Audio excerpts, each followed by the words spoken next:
आपका गुरु ज्ञानी होना चाहिए, आपका गुरु वैराग्यवान होना चाहिए और आपका गुरु सदाचारी होना चाहिए। आपका गुरु व्यसन मुक्त होना चाहिए और आपका गुरु प्रसन्न चित्त भी होना चाहिए और आपका गुरु साफ शुद्ध पवित्र भी होना चाहिए और आपका गुरु ब्रह्मचारी भी होना चाहिए। क्योंकि साधु की जो साधना है वो ब्रह्मचर्य से ही शुरू होती है और ब्रह्मचर्य की साधना जिसमें नहीं है वो साधु मुर्दा होता है, बेजान है। फिर तो ब्रह्मचारी भी हो और आपका गुरु साधु भी होना चाहिए। गुरु के बारे में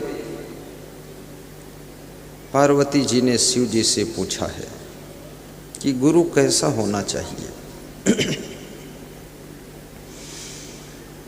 स्कंद पुराण का संवाद है। शिव पार्वती आपस में चर्चा कर रहे हैं।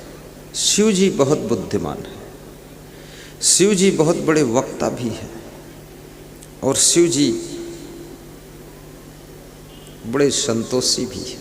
शिव जी बहुत बड़े दानी भी हैं। सोने का महल बनाकर रावण को दान दे दिया था, प्रसाद में दिया था। वो रावण के पास सोने की लंका कहलाई है।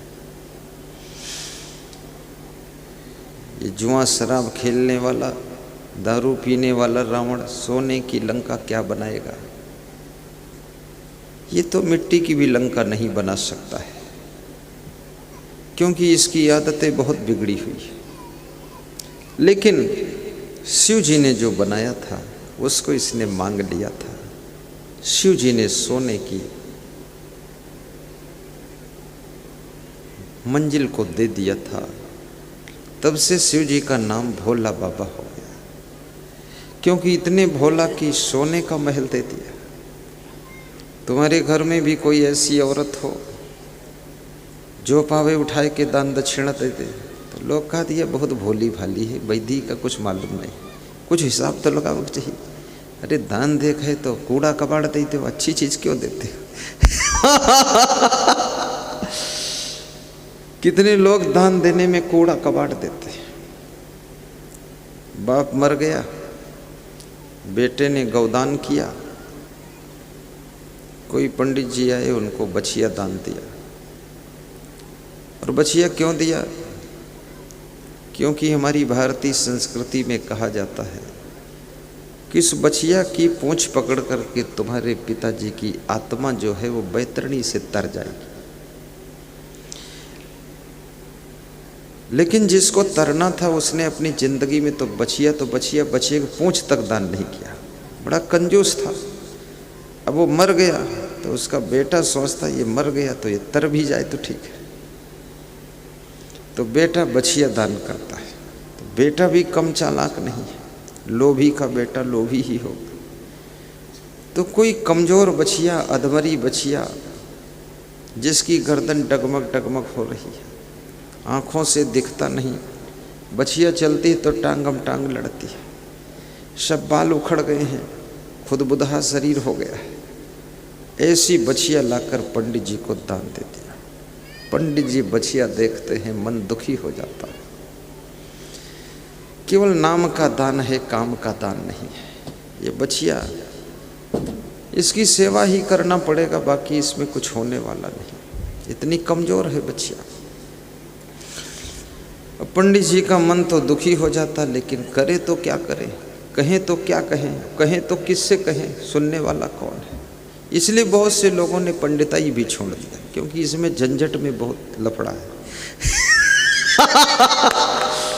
अब सत्यनारायण कथा सुनाने वाला भी कोई बिरले मिलेगा, झूठ नारायण की कथा सुनाने वाले मिल जाएंगे लोग, क्योंकि इसमें नुकसान बहुत है। दिन भर कथा कहत घूमत और शाम तक मिलत कुछ नहीं, और ज़्यादा रेट बढ़ा दे तो कथो बद न बोलाई कोई। बड़ा मुश्किल मामला है। एक साधु मुझसे कह रहा था कि हमें कोई बुलाता है, 500 रुपया क्या तो हमारे पेट्रोल मोटरसाइकिल में खर्च हो जाते, वहाँ 200 रुपया दे थे, 300 घाटे में जाए थे। तो हमने कहा फिर जात कहे हो? बोले जाइत कहे कोई बोलौते ही नहीं, महीना में 1-2 बोलावत तो चले जाए थे। तो हम घाटा उठावे कहे जाते। अरे बोले कुटियम परे परे उबी जाए थे, तो सोची तनी हवा लागे जे घूम आई। हमने कहा घूम गयो 300 गंवाया, वैसे घूमे से का फायदा? कहीं फायदा तो नहीं, तो हम कहीं रेट बढ़ा दो, बता दो 600 ले भाई। बोले तो कोई कबू बोले भाई न करी। कितने साधु भी संकट में है सर, अब उसका संकट कौन उबारे? दानवान कोई देने वाला नहीं।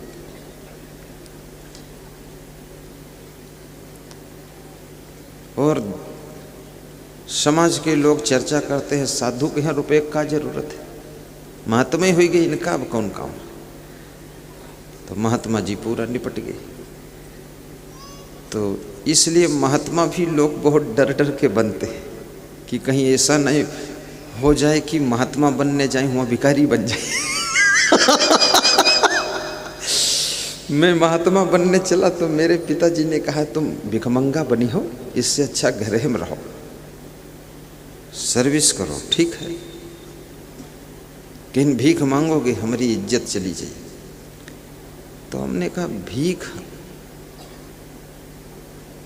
क्यों मांगूंगा? तो बोले भीख नहीं मांगोगे और कौन तुमको देगा फिर? तो हमने कहा साधु बनो चाहे नेता बनो, चाहे गिरिस्त बनो चाहे भ्रष्ट बनो, चाहे आतंकवादी बनो, लेकिन जो पिछला कमाया हुआ कर्मों का भाग्य है वो साथ में रहता है। तो अगर हम आपके साथ रहेंगे, हमारे भाग्य में भिखमंगापना लिखा तो यूँ भीख मांगी, और हम साधु बन जाएंगे, हमारे भाग्य में अगर राज ऋषि बना लिखा है और महाराजा बनना लिखा तो वहाँ भी बन जाएंगे। तो जब हम राज ऋषि बन गए, महाराजा बन गए, बोले इसमें तो बहुत आनंद है, ऐसा जानते तो हम बन जाते। तो हमने कहा ये कोई खेल तमाशा नहीं है कि जो देखे वो साधु बन ले, कपड़ा लपेट के बैठ जाओ। बहुत से साधुओं में भी बेचारे देखा दुनी में बन गए, लेकिन इसमें भी सबको कोई बुलाता भी नहीं है, सबका दर्शन भी करने की इच्छा नहीं होती है। बोलो राजू भाई, आज मैंने राजू भाई से पूछा, राजू भाई क्या स्थिति है, कुछ रुपया वुपया है कि नहीं? सवेरे बुलवाया मैंने, तो खैर रुपया हो चाहे ना हो, लेकिन प्रेम बहुत है। तो हमने कहा चलो ठीक है, तो हमने उनकी सब सेटिंग बना दी। हमने कहा सब बन जाएगा, तुम चिंता ना करना, प्रेम से सब निपट जाएगा। साधु में संतोष भी होना चाहिए, तसल्ली भी होना चाहिए। और पैसे वाला कोई नहीं बुलाता है, और गरीब भी कोई नहीं बुलाता है, ना अमीर कोई बुलाता है। कौन बुलाता है? बुलाता कौन है? न गांव वाला कोई बुलाता, न शहर वाला बुलाता। तो बुलाता कौन है? न स्त्रियां बुलाती हैं, न पुरुष बुलाते हैं। कौन बुलाता है? बुलाने वाला तो केवल प्रेम ही बुलाता है, श्रद्धा ही बुलाती है, आस्था ही बुलाती है। जिसके दिल में आस्था है वो गुरुदेव को बुलाकर व्यवस्था जमाता है। और कौन बुलाता है? हरदोई जिले में बड़े बड़े धनवान हैं, बुलाना तो अलग है, वो दर्शनों करे नहीं है। आएंगे तो हमसे ऊंची गादी वो बैठेंगे, वो कहेंगे इनसे कम थोड़े हैं, दमादम मस्त कलंदर, हमारा पहला नंबर, इनको नीचे बिठाओ।